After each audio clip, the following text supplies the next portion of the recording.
Hello and welcome back.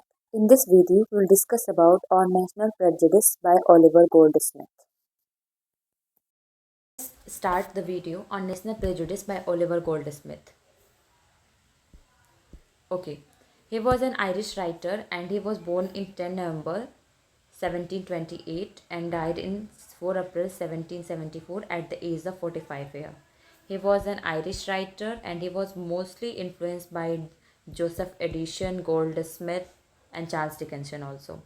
And he was a novelist, playwright, hack writer. He produced literary work in variety of genres, regarded among the most versatile writer of the Georgian era and realistic depictions of society. Basically इनकी जो writing होती थी वो reality of society को represent करती थी, जो भी चीज़ें होती थी उस टाइम की.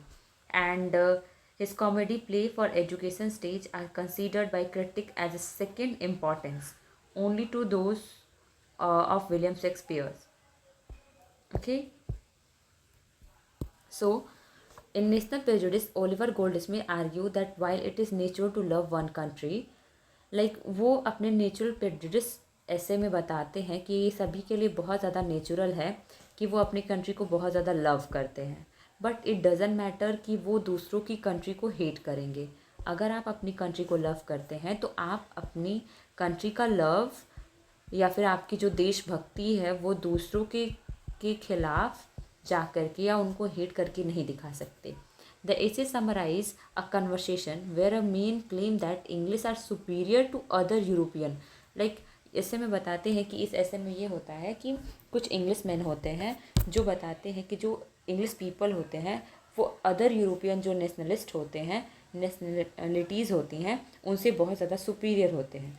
जिसको काउंटर करते हुए गोल्डस्मिथ बोलते हैं कि शायद ये अनफेयर है. एंड गोल्डस्मिथ का कैरेक्टर इसमें ऐसा है कि वो बहुत ज़्यादा घुमक्कर प्रवृत्ति के व्यक्ति हैं, जिसकी वजह से वो बहुत सारी जगहों पे यात्राएं कर चुके हैं. एंड उनको ऐसा मानना है कि किसी भी देश को लेकर के आप पहले से ही कोई इमेज नहीं क्रिएट कर सकते. Goldsmith promote the idea of being citizen of a world.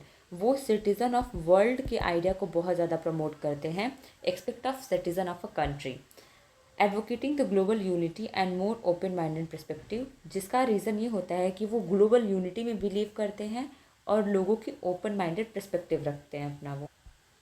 Okay, here is a summarization of essay and this is introduction. In essayist Oliver Goldsmith discuss in detail the nature of preconceived notion and biased. इस ऐसे में वो बताते हैं कि लोगों का पहले से ही क्या पूर्वाग्रह होता है, किस तरीके से उनकी थिंकिंग बायस्ड होती है. एंड जो राइटर है हमारे, जो ओलिवर गोल्डस्मिथ है, वो हर जगह घूमते रहते हैं, जिसकी वजह से अलग अलग कंट्री के लोगों से उनका इंटरेक्शन होता है.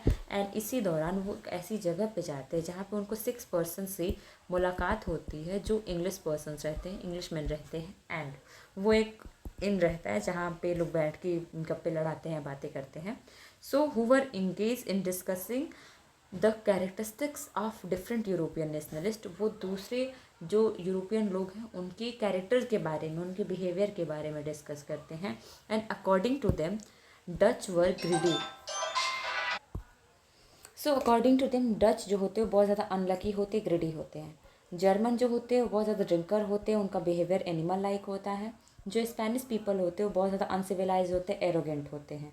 और उनके हिसाब से जो इंग्लिश लोग होते हैं वो बहुत ही ज़्यादा सभ्य होते हैं, सिविलाइज होते हैं, गुड मैनर होते हैं, बिहेवियर उनका बहुत अच्छा होता है. इन सारी बातों को सुन के जो हमारे राइटर हैं वो थोड़े से स्ट्रेंज में आ जाते हैं कि ऐसे कैसे किसी को भी पहले से प्रेजुडिस यानी कि पहले से उनके बारे में थिंकिंग बनाई जाती है. जो ग्रुप होता है मैन का वो उनसे इंसिस्ट करते हैं कि वो अपनी राय आकर के कंट्रीमैन को दें.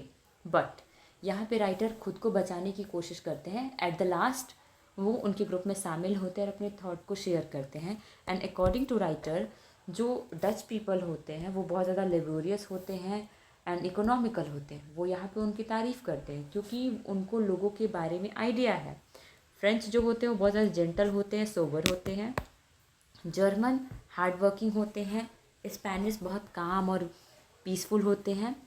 Oliver blame the of English people that they had more obstinate, rash and adamant, they become more happy in success and very sad in failure. वो यहाँ पे थोड़ा सा क्रिटिसाइज़ करते हैं या व्यंग करते हैं इंग्लिश पर्सन को, एंड आफ्टर दैट वहाँ पे जितने भी इंग्लिश लोग रहते हैं वो उनकी बहुत घूर के देखना स्टार्ट करते हैं।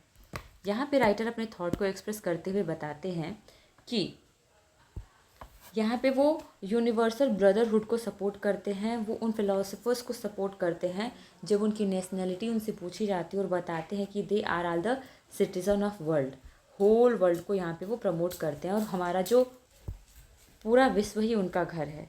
यहाँ पे the essayist note as if such prejudice were found among the uneducated और मीनर शॉर्ट ऑफ पीपल। उनके हिसाब से ये जो सारी जो प्रेजुडिस है, जो थिंकिंग है, ये उन लोगों के साथ अच्छी लगती हैं, उन लोगों के साथ थोड़ी बहुत सूट भी करती हैं कि जो लोग थोड़े से अनएडुकेटेड होते हैं। बट नाउ डेज जो लोग बहुत ज़्यादा एजुकेटेड हैं, उनके पास नॉलेज है, वो इसके बारे इस चीज़ को ज़्यादा तवज्जो देते हैं, ज़्यादा इंपॉर्टेंस देते हैं। And such people are like fragile vine which winds around the sturdy oak because it can be stand on its own.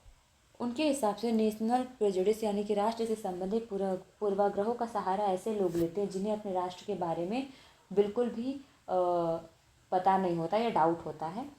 जी, ऐसे जैसे एक पेड़ के जितने भी तने होते हैं, उसे अगर कोई दूसरा पेड़ निकल जाता है, उसे काट के फेंकने पर भी मूल वृक्ष पे कोई प्रभाव नहीं पड़ता है।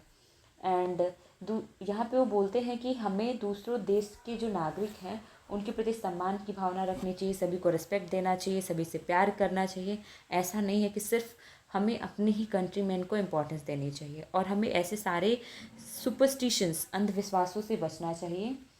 ये जो धरती के हम सब जो हैं धरती के निवासी हैं, देश की सीमाएं इस बात को नकार नहीं सकती। अलग अलग देश के नागरिक होने से पहले भी हम विश्व बंधुत्व के भाव में बंधे हुए थे। लाइक जो पृथ्वी है इसकी सीमाएं हम लोगों ने निर्धारित की है, लेकिन हम पूरे वर्ल्ड के पार्ट हैं। Thank you so much for watching the video. Please like, subscribe and share with your friends.